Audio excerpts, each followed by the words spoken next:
नमस्कार, मी अमोल अडगे, जिल्हाधिकारी कोल्हापूर।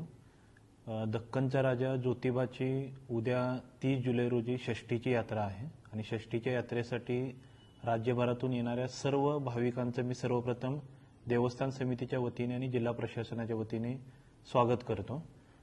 यात्रेच्या अनुषंगाने वाहतूक मार्गामध्ये काही बदल पोलीस विभागाने केलेला आहे। त्यासोबतच रस्त्यावरती आपण नो पार्किंग झोन आपण जाहीर केलेला आहे। तर या सूचनांची सुद्धा सर्व भाविकांनी यात्रेला येण्यापूर्वी नोंद घ्यावी। त्यासोबतच यावर्षी षष्ठीची यात्रा पूर्णपणे प्लास्टिक मुक्त आणि स्वच्छ यात्रा अशी यात्रा आपण साजरी करण्याचा संकल्प प्रशासनाने, जिल्हा प्रशासनाने आणि देवस्थान समितीने केलेला आहे। तर माझ्या सर्व भाविकांना नम्र आवाहन आहे की या यात्रेमध्ये प्लास्टिकचा वापर आपण टाळावा।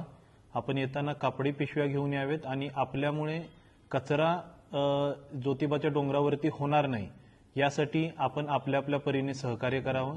दरवर्षी यात्रेनंतरच्या दुसऱ्या दिवशी ग्रामपंचायतीकडून स्वच्छता करत असताना मोठ्या प्रमाणात प्लास्टिकचा कचरा आणि जो आपण कचरा टाळू शकतो तो निदर्शनास येतो। तर यावर्षी सर्व भाविकांनी सहकार्य करून प्लास्टिक मुक्त यात्रा करण्यासाठी आणि स्वच्छ ज्योतिबा डोंगर ठेवण्यासाठी आपल्या परीने सहकार्य करावे। धन्यवाद।